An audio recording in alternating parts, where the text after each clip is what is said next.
Hello, everybody. Let's see. Who should you support in this election? The answer is I have absolutely no idea. Support who you believe in as you should in any election. I don't think there's going to be a third-party candidate unless Bloomberg decides to get in, which is still possible. And in that case, that would just mean the votes would go to Clinton, and she would be the president to pull them away from Trump. That'd be the only reason they would do that. There's also the possibility of a broker convention, something to the effect of the Speaker Paul Ryan could declare himself to be a candidate. I think that's very unlikely. The Republican establishment is unhappy with Donald Trump, and there's a lot of what he says that just doesn't add up, or hasn't added up. But at the same time, there's a lot of what he says that nobody else is saying it, and he's also saying what's exactly on his mind, what a lot of people are thinking, and as far as how he's going to work with people, how he's going to get things done. There's a lot of gray areas, but riddle me this, if Rubio with Cruz, with even Kasich or even Carson, if he pulls it, anything's possible on Super Tuesday. And on the Democratic side, it'll be Sanders or Clinton, likely Clinton. But with any of these guys, except for Trump, and Carson, he's an outsider, but he's so far behind percentage-wise that maybe next time, just in case it too. But with the exception, so you can't really technically consider Carson because he's out of it anyway. But except for him and Trump, all these other guys are actually career politicians, basically, in some form or fashion. Hillary Clinton was a senator, was Secretary of State. Her husband was a two-term president, so she's got a lot of political experience one way or the other. And Senator Rubio, Senator Cruz, Governor Kasich, was also a congressman, and so on and so forth, as he often likes to tell you when they have debates. I'm not making fun of him, I'm just pointing out the fact that he has a long involvement with politics. And Bush got out of the race a lot earlier than expected. Jeb Bush, a little bushy, that is. But I don't know, there are certain things that Trump has said, like some of the things he said about Mexican people, that obviously he wasn't talking about all Mexican people, but the way he said it, he could have came back and said, I'm not talking about all Mexican people, I'm talking about a number of criminals and drugs, which is undeniable. Statistically, most of our drugs in America are coming from Mexico. Nobody would dispute that.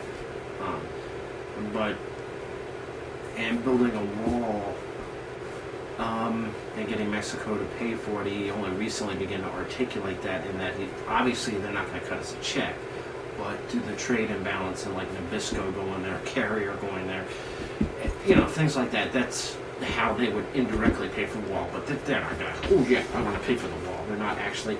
So he only recently began to articulate things like that. And just like Rubio and Cruz ganged up on that last debate. We'll see what happens before Super Tuesday. Personally, I think Trump's gonna, take it. By how much and if he'll win Texas, I don't know. I think he'll win Texas. I think he'll win all the states and just do a clean sweep. But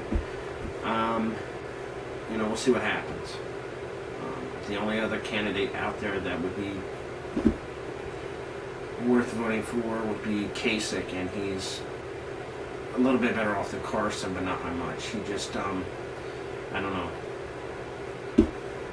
didn't have the promotion, or him and Errol Carson now, haven't had the time in the debates. And from the beginning, there was 17 people running. It was and they had the kiddie table, and then they had a real debate. So there was so many people running in the beginning that it almost took away from guys like the Kasichs and the Carsons.